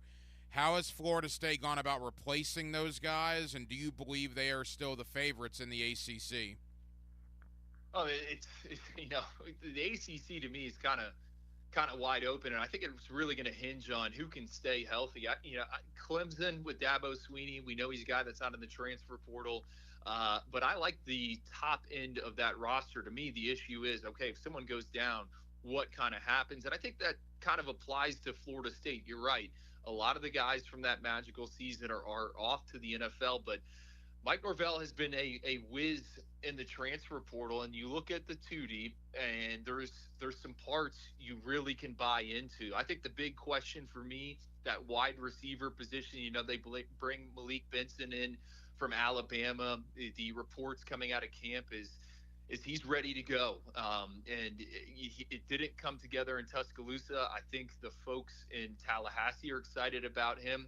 And then what about Hakeem Williams, former 5-star recruit for us? They signed him, was on track to play as a freshman, got dinged up. I think they were hoping he would take a step forward here this spring. Don't get the vibe that it happened, but Malik Benson, Hakeem Williams, can they be similar to Coleman and Johnny Wilson? That's certainly something I'm keeping an eye on. DJU at quarterback. He's a journeyman starting off at Clemson, goes to Oregon State. Big frame. He's someone that I don't think is going to turn over the football. And I anticipate FSU relying on the ground game. Flipping over to defense, there are some pieces I can really buy into. Patrick Payton, the former ACC Rookie of the Year. Florida State had to play some defense, fend some people off in the transfer portal, but he's there. He's going to be ready to go. And, it sounds like Marvin Jones Jr., who's an FSU legacy, transfers in from Georgia. I'm not writing him off just yet. Another former highly ranked recruit for us. Look, guys leaving Georgia, you're kind of wondering, all right, you're getting someone's used goods. They're normally leaving for a reason. But some of these Georgia transfers, Florida State's had them in the past. Miami's had them in the past. They're usually ready to go. It's just hard to get on the field there in Athens and Kirby Smart's defense. So Marvin Jones Jr. name for me. And then in that secondary, Azariah Thomas, the reviews I've heard behind the scenes about him is potential, day 1, day 2 NFL guy. Not a household name just yet, but I think he's someone that's going to create some turnovers and some plays, and he's going to be a name everyone knows by the end of the season. Yeah, of course, Florida State, again, the first game out of the gate on Saturday, August the 24th against Georgia Tech. Andrew, final question. We got about 90 seconds. Preseason magazines love the Georgia Bulldogs. Las Vegas loves the Georgia Bulldogs. Does Andrew Ivins this year love the Georgia Bulldogs? I do. Look, Carson Beck, kid from right here in Jacksonville at Mandarin High School. There was some talking with some NFL scouts and people in that community. Some people had him as a first-round grade on him, and he comes back. So, I think Georgia should be considered the favorite. But let's not forget, it's a expanded playoff, and I think that's going to open the door for some others. I love what Dan Lanning's doing out there at Oregon. I think Ole Miss with Lane Kiffin. You want to talk about someone in the transfer portal. They got all the free agents, and they're gearing up to make a run here. So I think it's setting up for an exciting year just because we're getting 12 teams in there. And it could be anyone's game depending on, how the injuries play out throughout the course of the season. Andrew Ivins of 24/7 Sports. Andrew, tell the good folks here in Jacksonville, 24/7 Sports, what you guys have coming up in the days and weeks leading up to the 2024 season. Yeah, full coverage for your favorite team out there. We got team sites for Florida State, Miami, Florida. All those guys do excellent jobs, boots on the ground. Like I said, we are in the middle of commitment season. Recruiting is hot. As ever, I'll be out at the Elite 11 finals next week in Los Angeles. Florida State's quarterback's there. Miami's quarterback's there. Florida's still trying to find their arm in the 2025 cycle, but they've been linked to a few of those finalists. So looking forward to the event. Always a good one to kind of get a gauge on who's bringing in the next great quarterback. Andrew, great stuff, man. I know you're busy. Thank you for taking time out for us, and we'll do it again in a couple of months. Awesome. Thanks for having me on. Want more Jags? Subscribe to the 1010XL Jaguars YouTube channel. Looking for more in-depth coverage of the Gators? Subscribe to the 1010XL Gators YouTube channel. Need your FSU fix? Well, subscribe to the 1010XL Seminoles YouTube channel. Your favorite team, one specific location. Matt, eating well can actually taste amazing with Awaken 180. Exactly what Mike and I have been telling you, Hacker. It's all about discovering flavors that are as good for you as they taste. I'm now down 70 pounds, and it's only been 3 months. No gym, no meds, just great food and fantastic coaching from Awaken 180. Woo, baby! I told you so. Awaken 180 has changed the weight loss game. I saw Mike Dempsey drop his 25 pounds in a month, so I wanted in. You listeners know my results, but what we haven't shared is a ton of friends and family and listeners have jumped on board too. Their results? 100% success across the board. Crazy to think there is a program that can work for everyone. But losing 70 pounds in 3 months proves that crazy is not so crazy. If you're listening and ready for fast results, expert coaching, and delicious food, Awaken 180 is the way to go. Head to awaken180weightloss.com and watch the weight melt off, starting with your very first week. This is the story of the one. As head of maintenance at a concert hall, he knows the show must always go on. That's why he works behind the scenes, ensuring every light is working, the HVAC is humming, and his facility shines. With Grainger's supplies and solutions for every challenge he faces, plus 24/7 customer support, his venue never misses a beat. Call quickgrainger.com or just stop by. Grainger, for the ones who get it done. Is your old AC trying to keep up with the Florida heat? At JTM Comfort Services, they understand the importance of a reliable AC system. That's why they offer financing on qualified repairs and replacements. Don't suffer through another scorching summer. Upgrade now to a new, energy-efficient system. Visit jtmcooling.com to learn more and schedule your consultation. Veteran and family owned. Your comfort is our name. Call my dad to keep you in the game.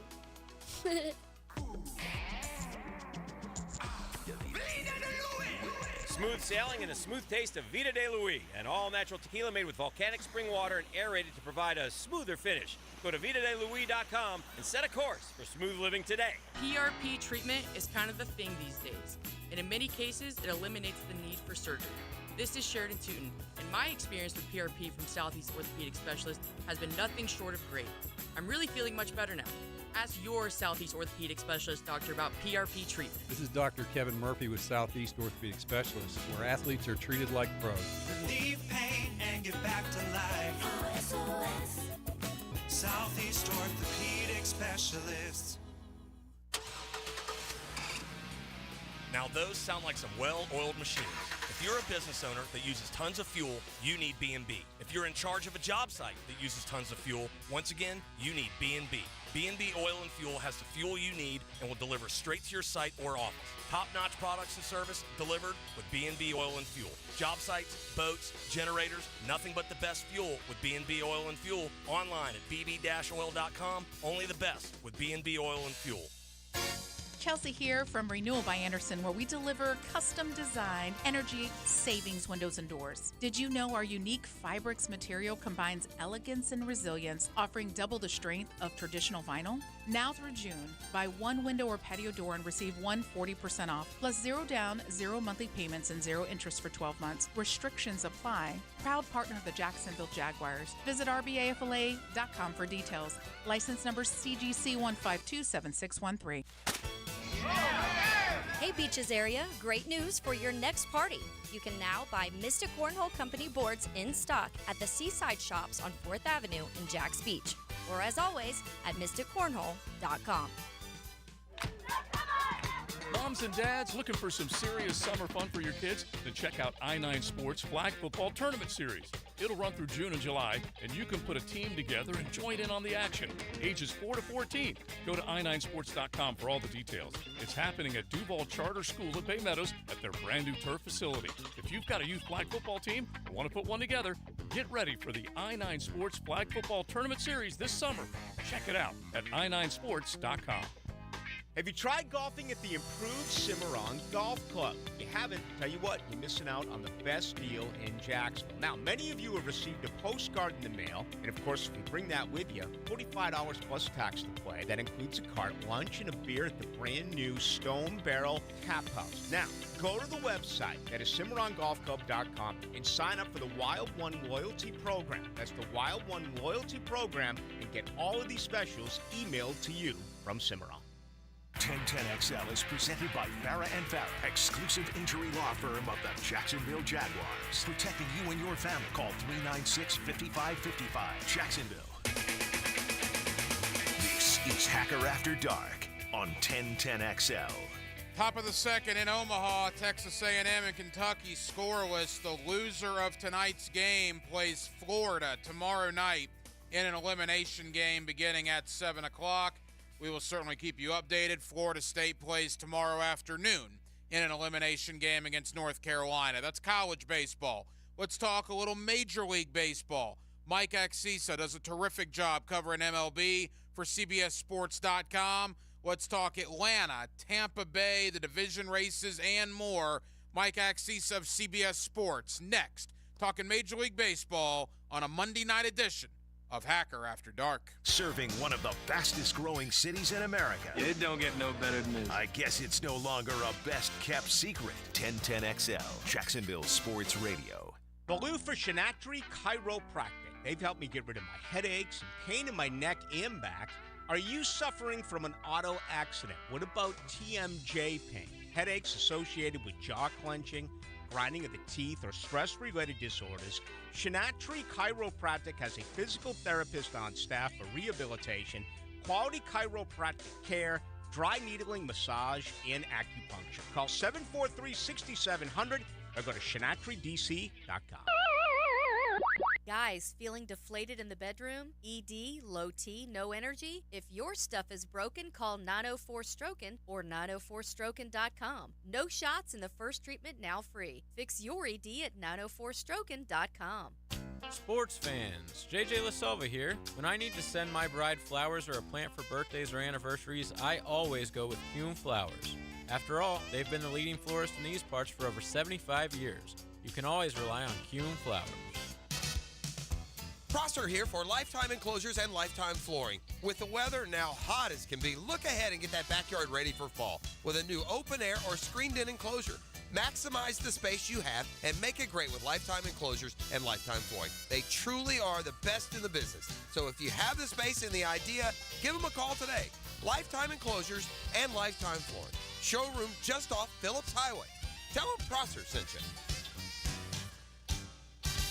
Fish are good at hiding. Captain Kevin can help you find them. Oh yeah, that's a big one. Find more fish on the Ring Power Fishing Forecast Show. Thursday nights at 6. Brought to you by Awaken 180 Weight Loss on 1010XL AM.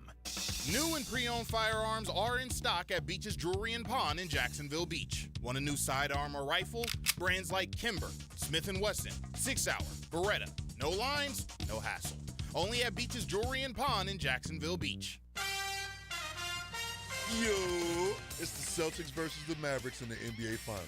Can Luka and Kyrie figure out how to lead the Mavericks to take home the trophy? Or is Jason and Jalen just too much firepower? Make sure you look into all the action and winning some money with MyBookie. With MyBookie, you can bet anything, anytime, so you'll never miss a shot to cash in on some straight cash, homie. You can live stream and bet on the games right from the sportsbook, giving you everything you need to decide. Cash out or let it ride. MyBookie really makes it easy to get paid with tons of boosted props and slam dunk parlays. And new boosts are posted daily. It's more than just a sportsbook, buzzer beaters, underdog upsets, and a community to share and all the sweats. Give yourself a head start today and play with the house money. Just use promo code 1010XL when you make your first deposit. That's promo code 1010XL to claim a limited time bonus when you sign up to make your first deposit. Bet anything, anytime, anywhere with MyBookie. Come on, somebody. This is Hayes Carline for SkyLife Elite. Are you tired of canceled flights, unruly passengers, and layovers? Call my friends at SkyLife Elite. Consider using private charter flights for your next adventure. Yes, you can afford it. Make your own schedule. Fly direct. Drive your car to Craig Airport and get directly on the plane. SkyLife Elite can make that happen. Call 490-9332, go to flyskylife.com, and find them on social media. Fly SkyLife Elite, North Florida's premier private air charter. Visionaries, builders, and doers, are you ready to change the world? Miller Electric is your opportunity to shape the future. Miller Electric is leading the charge in electric vehicle technology with our state-of-the-art EV Innovation Design Center. We're working to create a sustainable future. We're also the proud partners of the Jacksonville Jaguars, powering their performance at the brand new Miller Electric Center. Miller Electric, we provide competitive pay, unbeatable benefits. Apply today. MillerCareers.com. Miller Electric, an equal opportunity employer. Wondering what you're going to do for dinner tonight? Southern Steer Butcher is a full-service butcher that offers take-and-bake side options that are oven-ready. Now open in Ortega. For tasty tips and juicy breasts, choose Southern Steer Butcher. Febreze. So my home is also my office, and before I can focus, every room's gotta be clean. That means tidying up, then spraying my Febreze Air Mist. Ooh, that's fresh. Febreze Air Mist scents are all high quality. They fight any weird funk, and they give my air an instant boost of freshness. So not only does my home smell good, I feel good too. After I Febreze, it's time to start my day. Breathe happy, Febreze, la la la la la. O'Reilly. Check engine light on? Take the guesswork out of your check engine light with O'Reilly Veriscan. It's free and provides a report with solutions based on over 650 million vehicle scans verified by ASE certified master technicians. And if you need help, we can recommend a shop for you. Ask for O'Reilly Veriscan today. O'Reilly Auto Parts. 1010XL is presented by Farah & Farah, exclusive injury law firm of the Jacksonville Jaguars. Protecting you and your family. Call 396-5555. Jacksonville. Let's ring up another guest on the All-Pro Roofing phone line. Back here on 1010XL and 92.5 FM in the city of Jacksonville. We are glad you are with us. Boy, the Major League Baseball season just rolling on by. We can see the halfway point on the horizon. The All-Star break, the trade deadline is all coming up very, very quickly. And in our neck of the woods, the two teams closest to us, yikes, both the Atlanta Braves and the Tampa Bay Rays have seen better days. Can they turn things around in the second half of the season? Mike Axisa does a great job covering Major League Baseball for CBSSports.com, and he's always kind enough to join us here on 1010XL in Jacksonville. Mike, how you doing? I'm doing very well. How are you? Hey, Mike, we're good, man. Thank you for the time. I know it's a busy time of year for you. And let's begin there. Let's begin with Atlanta. I know, the Acuna injury and injuries to the pitching staff, but good gracious, man, the last couple of weeks have been borderline awful for the Braves. They find themselves down, 10 games right now to the Phillies in the NL East. What is your thought on Atlanta moving forward? Yeah, I think everyone is surprised at just how much they've struggled to score runs. I think since April 29th, 28th, 29th, somewhere in that range, they've scored the fewest runs in baseball, which just seems impossible after what they did last year. And, it was never realistic to expect them to do that again, but to fall off this much, okay, yes, you're missing Acuna, but Michael Harris is not having the season he expected. Matt Olson is not hitting like he did last year. Austin Riley, I don't know what's going on there. I looked into him the other day, and it's just, it doesn't seem like this is a slump. It seems like there's some kind of swing issue there, and just like up and down the lineup, basically everybody except Marcell Ozuna is falling way short of expectations. And we're 2 months, almost 2.5 months into the season now. You kind of, okay, like when are we going to get the show on the road here? It's time to start and turn things around. And they did come back from down 10.5 games, 2 years ago, so it can be done. These Phillies are a little bit better than those Mets. I would kind of not worry about the division right now. There's more important things. And I guess the good news for the Braves is that, the NL is like so top heavy, and there's just not that many really great teams that they're pretty much, I don't want to say a lock for a wild card spot, but they're in pretty good position there. So you don't have to panic yet, but you got to figure out this offense soon. It's time to get it going. Is it just a matter of injuries? Is that where they are, or are they just underperforming? No, I don't think it's strictly injuries. That's certainly a part of it. Murphy's been hurt for, long stretches of time here, and Riley had that intercoastal thing a few weeks ago, and of course there's Acuna. But no, I think there's just enough guys who are underperforming that you could say that that's the primary problem. These guys are not playing as we expected, and the injuries are just making it worse than it should be. Mike Axisa, CBSSports.com, here with us on 1010XL in Jacksonville. You mentioned Philadelphia. Are they the biggest surprise in baseball to this point? They're unbelievably good right now. Yeah, I don't think they're the biggest surprise. I thought they were, they went to the World Series 2 years ago. They were a game away last year, and I liked what they did in the offseason, and I just feel like that's a really complete team from top to bottom. So, yes, I'm surprised they're 10 games up, on June 12th. That I didn't expect, but to see them sitting with one of the best records in baseball now, that really doesn't surprise me. That's a really, really good team. As far as the rest of that division, the Mets, the Nationals, the Marlins, any chance for any of those teams right now? It doesn't look good for any of those, I don't think. No, I mean, maybe the Mets get hot and they do something at the trade deadline to really kind of boost their team, but they're not going to make a run at the division title. They're looking at a wild card spot at best. I don't really expect that to happen, but of those teams, the Nationals and Marlins are not really going to really kind of do anything that moves the needle at the trade deadline. So I think that's just a two-team race there in the East. While we're in the National League, let's talk about some other storylines quickly. Paul Skeens, you've been covering baseball for a while, Mike. I mean, this guy was drafted, spent like 6 weeks in the minors, and then here he comes, and he's been nothing short of sensational, man. I mean, the number one pick in the draft, we knew how great he was, but did we expect this? No, I don't think so. I think the pitcher he is right now is not the pitcher he was at LSU last year. He calls it a splitter, or he calls it a sinker, but everybody's kind of writing about it like it's a splitter. Whatever it is, it's really good, and it kind of just changed his whole arsenal for him. And I mean, he's just like huge guy. He throws 100 miles an hour. He locates extremely well. He was kind of a worthy number one pick last year, and he's gotten better since then. And I mean, he's just looked fantastic. I mean, there's a chance I think that he's going to go to the All-Star game. He's been that good in such a short period of time. Can you remember whether it's a number one pick or a top 5 pick? And obviously no one's really done it after 6 weeks in the minors, but what's another rookie of recent memory that's had an impact like this? I couldn't find one. Yeah, I think you have to kind of go back to Steven Strasburg, and that was the same kind of situation. He was number one pick. He made like 10 or 11 starts in the minors, and then he struck out 14 in his first game, and he was great right away. And then a few months later, he had Tommy John surgery, which is unfortunate. But I know, pitchers usually don't see this kind of impact right away. Teams have gotten really good with their hitters, and last year you just seen like Corbin Carroll and Gunnar Henderson, and even you go back to 2017 with Aaron Judge, and they get their first few weeks under them, and then boom, they're suddenly like one of the best players in baseball. Pitchers, it's been somewhat bumpier, and yeah, I can't remember the last time a pitcher came up with, especially with this little time in the minors, just come up and just kind of instantly become one of the best players in the game. Mike Axisa does a great job covering Major League Baseball for CBSSports.com. He's always kind enough to give us some time here on 1010XL in Jacksonville. Mike, the Los Angeles Dodgers spent $1 billion in the offseason. Have they lived up to expectations 65 games in? Honestly, I would say no, which, they're still an excellent team. They got one of the best records in the game, and they're probably going to be I expect them to kind of run away with that division, go to the postseason, the whole nine, but the offense is very top heavy. The first 4 hitters in our lineup with Mookie Betts and Ohtani and Freeman and Will Smith, those guys have been unbelievable. The rest of the lineup has just been kind of okay.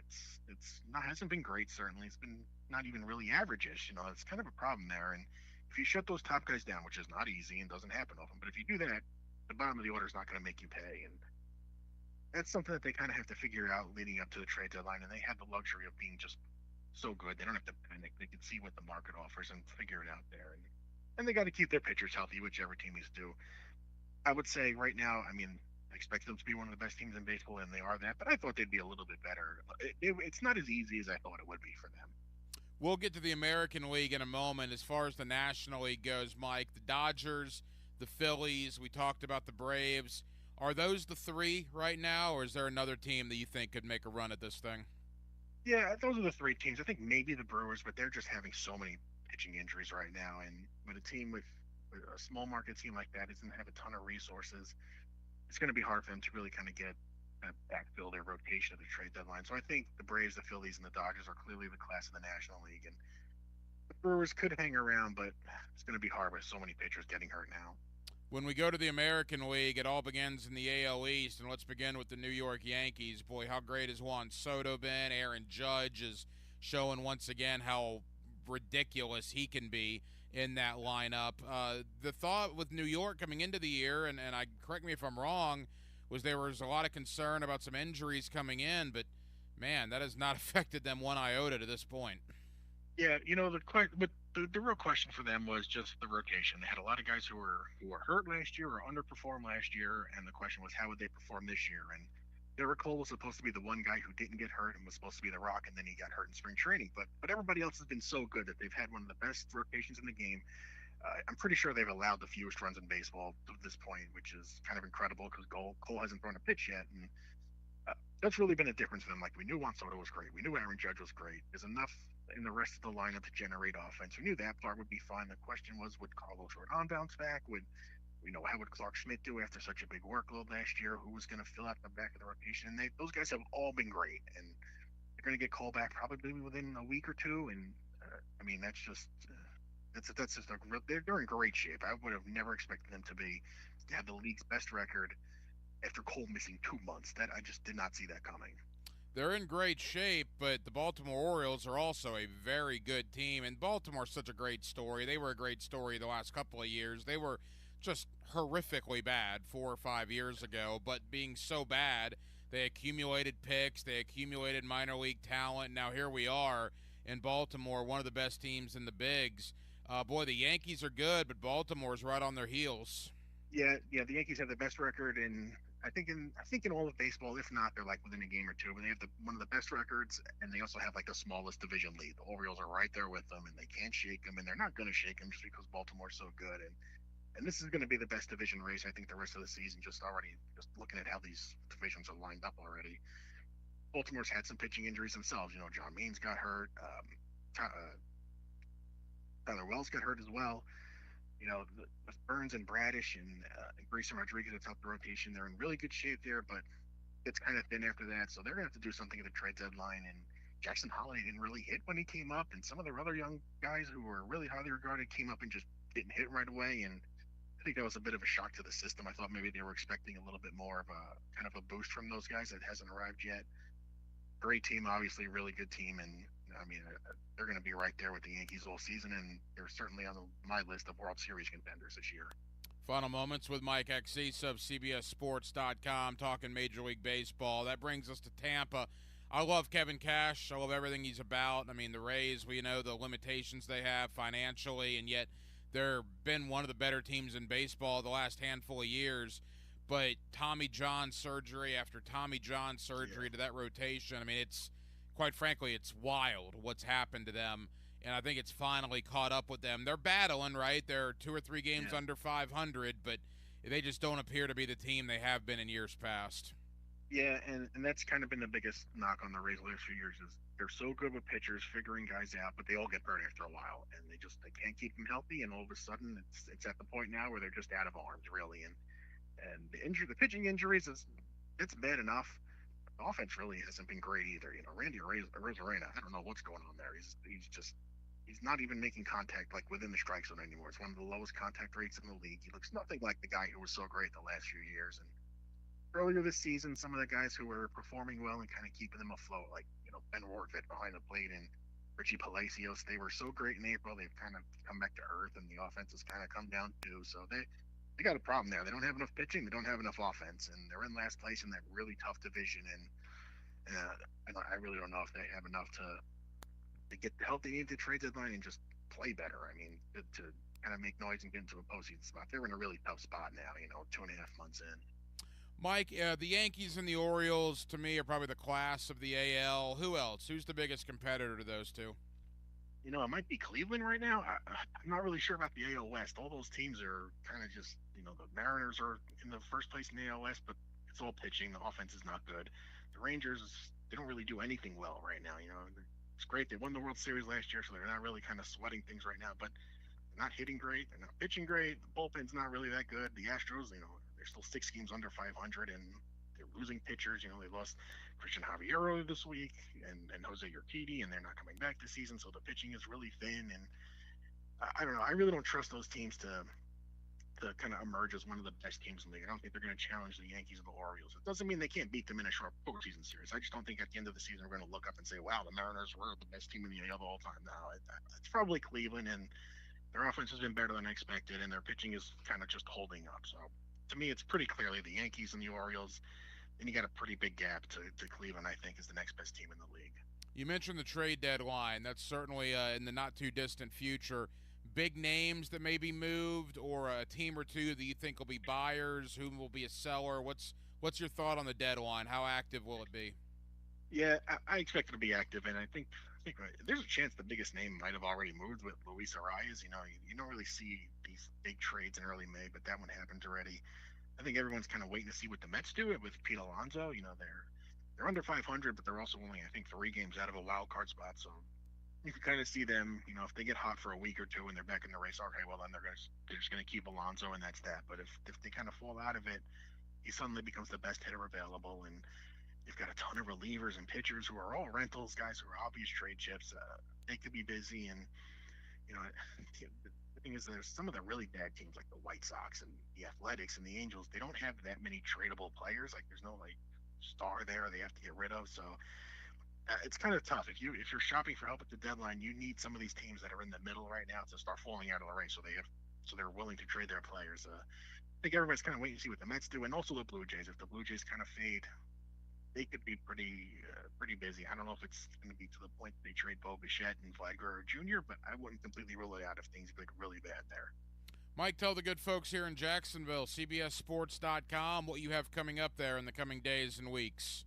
Right now we're in draft mode, so I have first mock draft of the year that's coming out tomorrow, Thursday, and then it's on to the trade deadline and the All-Star game and things like that. You piqued my interest with the draft. In these parts, we're loving Jack Caglione for what he's doing for the Florida Gators. Brandon Neely, for that matter, as well. But Caglione's kind of the guy. Where is Cags in the grand scheme of things as the draft approaches? Yeah, I think definitely top 6, probably more like 3 or 4, I think. And it really just takes one team to say, okay, we believe he's going to pitch and hit at the same time, so we're going to jump on him. And it's really hard to do both. And Otani's kind of like a wizard there. And we've seen other players with Brendan McKay with the Rays. They tried it with the two-way thing with him. It didn't really work out. And so teams are skeptical about that, but really all you need is just one team up high to really believe in it, knowing, okay, if he does this and it doesn't work, well, we still got one of the best power hitters in baseball. So I think he's slam dunk top 6 pick, probably more like 3 or 4 than 1 or 2. And he'll be in Omaha this weekend with the Gators there at the College World Series. Mike Axisa, CBSSports.com. Mike, I know you're busy. Thank you as always, my friend. We'll do it again soon. Sure thing.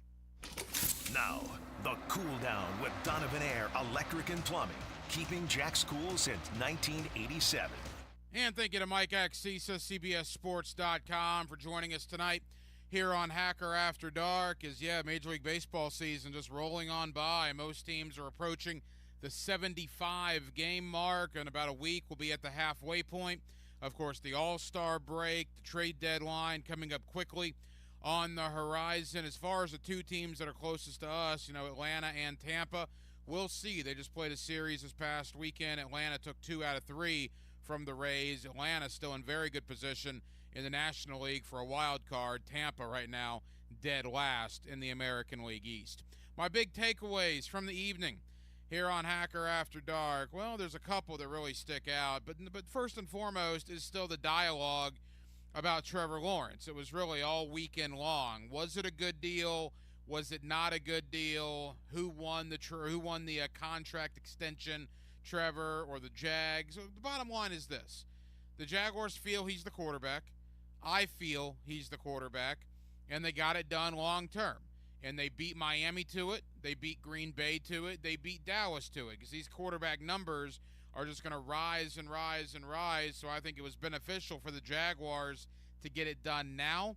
Now, Trevor's going to have to go out there and earn that contract. There's no question about that. But I believe that he will as the quarterback here in Jacksonville. Well, that'll just about do it. It has been a very busy Monday evening here on Hacker After Dark. Again, we're in for Baloo all week here on 1010XL and on 92.5 FM, and we have a ton of people to thank. Again, Mike Axisa, CBSSports.com, for joining us this evening. Always appreciate talking Major League Baseball with Mike. Thank you to Andrew Ivins, 247sports.com. Andrew, one of the main guys there at 247sports.com. Always enjoy talking college football with him. We're going to do a lot of college football this weekend. We've spent so much time on the Jaguars, and with good reason, but college football basically 2 months away now, so we're going to do a lot of college football talk. We kicked that off tonight with Andrew Ivins of 24/7 Sports, and back in hour number 1, my buddy JP Shatterick, Jaguars.com and Jaguars Radio, putting a final bow on the Jaguar off-season, certainly talking about the Trevor Lawrence extension, and the Jaguars are off for the next month plus. They'll be back, I believe, July 23rd is when they start reporting for training camp, and the gauntlet that is the 2024 NFL season will begin at that point. We will be back tomorrow night on a Tuesday, and we will do it all over again beginning at 6 o'clock. JJ LaSelva was your producer tonight. JJ, great job as always. I'm the hacker Ryan Green. And again, Jacksonville, thank you for spending part of your Monday evening with us right here on Hacker After Dark, on 1010XL, and on 92.5 FM. So for all of us here on HAD, have an absolutely terrific remainder of your Monday evening. Enjoy Game 5 of the NBA Finals between Dallas and Boston. By the way, I like Boston to win it tonight. I think they'll be hoisting a trophy in just a couple of hours. And we will do it all over again here on Hacker After Dark on a Tuesday beginning at 6 o'clock. Until then, good night, Jackson.